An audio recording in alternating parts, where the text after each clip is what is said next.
Fala pessoal, tudo bem? Mais um vídeo aqui para o canal e infelizmente a notícia que eu trago para vocês agora são mudanças para 2026 que a gente pode ter nos nossos fundos imobiliários, principalmente para aquelas pessoas que investem a longo prazo. Algumas notícias são boas, que podem de fato movimentar o mercado, mas ao mesmo tempo temos algumas tenebrosas que pode influenciar a nossa carteira digital. Hoje eu vou te mostrar os impactos do que realmente muda e principalmente quais são aquelas notícias que podem influenciar na sua tomada de decisão agora em 2025, já que essas mudanças podem vir a ser implementadas em 2026. Então, fique comigo até o final para você entender todo esse aspecto e principalmente saber como isso vai influenciar nas suas compras a partir de agora. Mas antes, para aqueles que não me conhecem, me chamo Victor Goltara. Trago conteúdo toda semana para vocês, pelo menos 3 vídeos por semana sobre fundos de investimento, sobre ações, sobre renda fixa, tudo aquilo que você possa estar implementando na sua carteira, implementando nos seus investimentos para ter uma estabilidade financeira a longo prazo.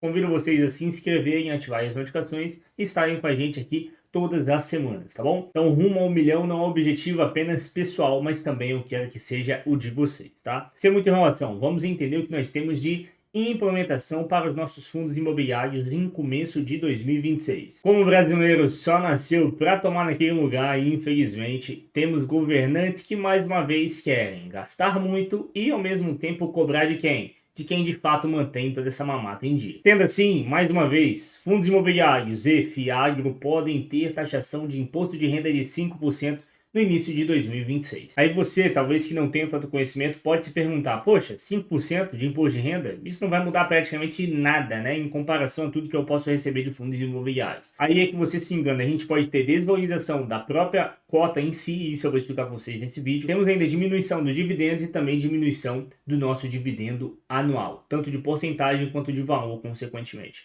Só um exemplo para vocês, se a gente tivesse um dividendo anual de 1,15 centavos, ele passaria para 1,09 centavos. Se a gente tem um dividendo yield, né, que é o dividendo anual de 11,94%, passaria de 11,34%. E como eu disse, como se não bastasse já a diminuição dos nossos dividendos, diminuição tanto anual como de porcentagem em si, a gente leva em consideração que quando eu estou comprando uma cota, eu quero que ela me devolva aquilo que eu acho justo, o mínimo ali, né? É inclusive o cálculo que a gente faz para determinar o preço teto, aquilo que eu estou disposto a pagar e receber em contrapartida. Eu já gravei alguns vídeos para vocês e vou deixar na descrição, que a gente segue o método do Barsi, pelo menos 6%, né? O Luiz Barsi determinou que o mínimo que ele aceita de dividendos em contrapartida daquilo que ele paga seria 6%. Então, a partir do momento que eu tenho menos dividendo e a cota continua alta, o que eu vou ter é menos margem de lucro sobre aquele investimento que eu tiver. Então, o próprio mercado, sabendo que a gente vai ter menos dividendo anual e em cima do próprio valor recebido, vai tender a diminuir o valor da cota. Então, consequentemente, se você tem aí MXRF11, você provavelmente vai ter uma desvalorização da sua cota também em 2026, caso seja implementado. A gente tem que diferenciar, tá, meus amigos, dois grupos. Primeiro, aquelas cotas que foram emitidas até dezembro de 2025, essas estarão isentas ainda que venha a ser implementado isso em 2026, e aquelas a partir de 2026 não tem isenção, vai ter sim o pagamento de mais uma taxa, infelizmente, para o nosso governo. Uma notícia boa é que a gente tem uma possibilidade, conforme a Comissão de Valores Imobiliários, né, CVM, das próprias empresas de fundos imobiliários recomprarem as suas cotas partes. Assim, tem de ter uma valorização, visto que a gente vai ter uma alta demanda em busca de poucas cotas, né, em tese, já que a empresa já vai ter comprado a maioria dela. É a mesma coisa que acontece nas nossas ações. As ações, as empresas também podem recomprar as cotas partes. É um mecanismo muitas das vezes utilizado para manter um preço ali adequado da cota, não ter uma desvalorização muito grande.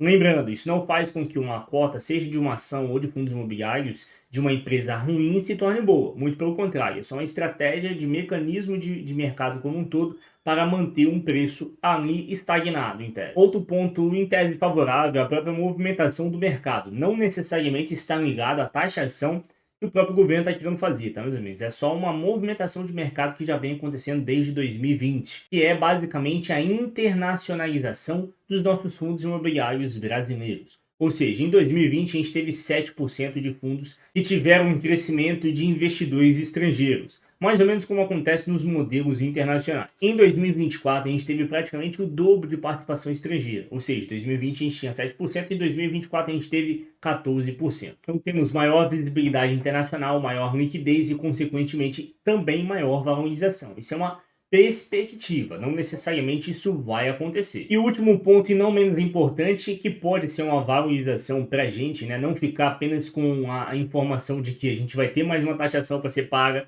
a gente vai ter uma desvalorização da nossa cota, consequentemente, né? Por de fato perder em tese a atratividade, um movimento de mercado normal. Então eu trouxe as outras informações para você ver que nem tudo é um mar de rosas e nem tudo vai ser ruim se isso vier a acontecer. Óbvio, eu sou totalmente contra.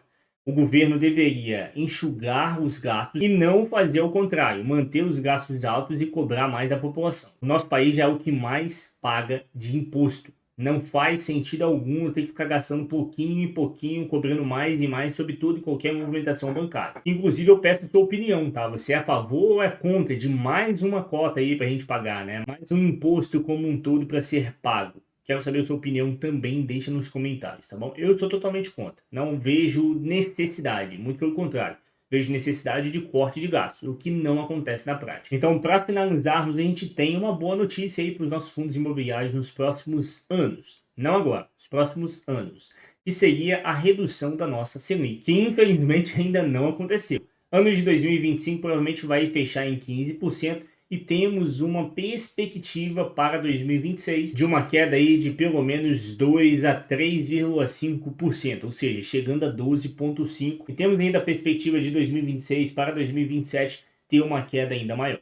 Então assim, com isso a gente perde a atratividade da renda fixa e faz com que investidores busquem outras alternativas mais rentáveis. As mais rentáveis seriam ações e, consequentemente, fundos imobiliários também. Então aí a gente vai ter uma valorização da cota, mas lembrando, isso não vai fazer com que a gente tenha um recebimento de dividendo anual maior, muito pelo contrário, né? A gente vai manter ali os patamares e também vai ter que fazer um novo pagamento de imposto de renda em 2026, caso seja implementado. E o que falta para ser de fato implementado? Veja, ainda é uma medida. Falta voltar para o Congresso Nacional para que ele faça a votação e depois vai para o presidente, que pode vetar 100% ou fazer de fato a implementação. Caso seja favorável, vai ser a partir de janeiro de 2026. Caso o próprio presidente vete, volta para o Congresso Nacional para ver se eles vão determinar a extinção do veto ou se eles vão manter o veto do presidente, tá? Lembrando que já teve outras alternativas também, outras tentativas de implementação, mas todas elas fracassaram no próprio Congresso Nacional.